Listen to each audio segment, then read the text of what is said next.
Hello, welcome back to the studio here at France 24. It's now time to get a French press review, a roundup of what the French newspapers are saying this morning. For that, I'm joined in the studio by Elena Casas-Montanes. Good morning to you, Morning.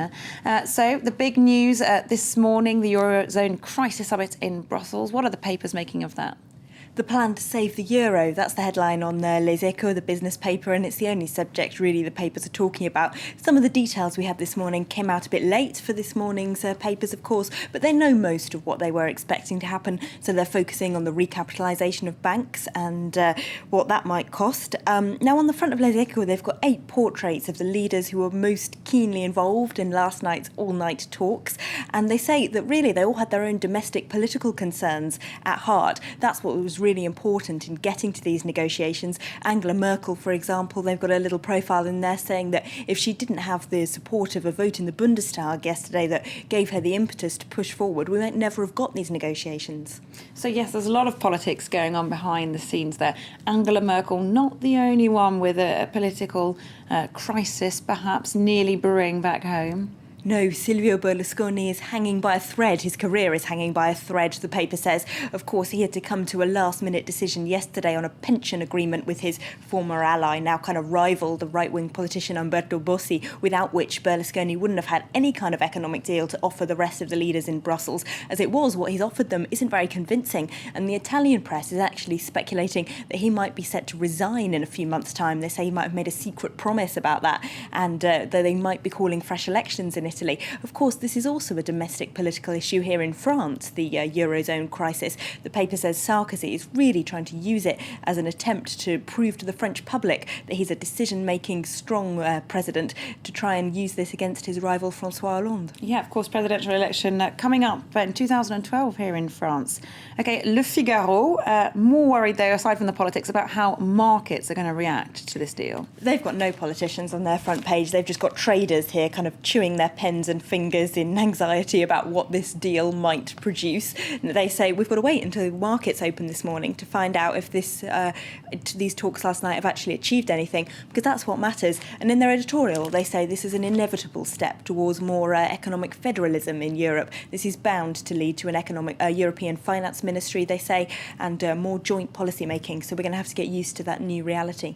Yeah, we're hearing a lot about this possible new political restructuring of Europe stemming from the debt crisis. Indeed, the French newspaper Libération, they're looking at that, and they've covering that with a rather dramatic image on their front page, aren't they? Yes, they're burning the EU flag on their front page today. They're not very optimistic about the possibility of economic federalism. They say that if we're going to impose on Greece and other southern European countries how they're going to rule their economies, then basically we already have economic federalism. We're already moving towards a United States of Europe. But they are not very positive about this possibility. No, in their headline they're saying basically that the somersaults or the chaos, really, so one way or the other, make or break. Yes. OK, other papers are more concerned about what this could mean for European taxpayers rather.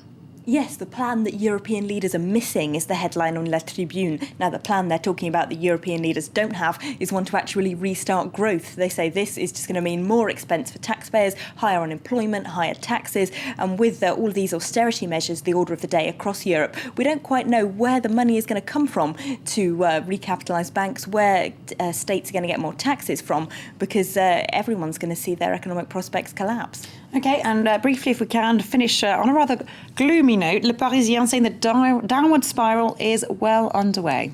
Yep, they've got VAT is going up as a headline. They also say inside unemployment is already well on the rise in France. 26,000 extra people have signed on here in just the last month. And France's biggest car maker announced yesterday they're going to send 6,000 jobs to Brazil. So plenty there to look on the bright side. Thanks very much indeed for bringing us the front pages of the French newspapers. That's Elena Casas-Montanes there. Well, do stay tuned here to France 24. The latest international news coming up in just a few minutes' time with my colleague Claire Pride.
2 in a canoe.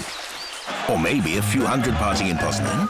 That one girl at the seaside. Or those few in the yacht on the bay. This lot of young people in Gdansk. Or maybe this one with the bison will convince you. 8 scouts, 2 on a wall. 5,602 guitarists in Wrocław. In Warsaw, 50,000 football fans. Actors in Krakow. How many Poles does it take to convince you to come to Poland? Feel invited.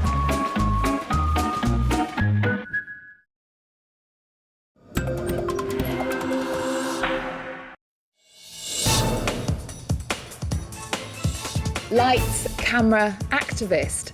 With a new film on the Black Power movement about to hit the screens, Hollywood's most ardent champion of worthy causes is my guest. Join me as I meet the lethal weapon icon, Danny Glover. Don't miss Culture. Tuesday, 5:15 p.m. Paris time, here on France 24.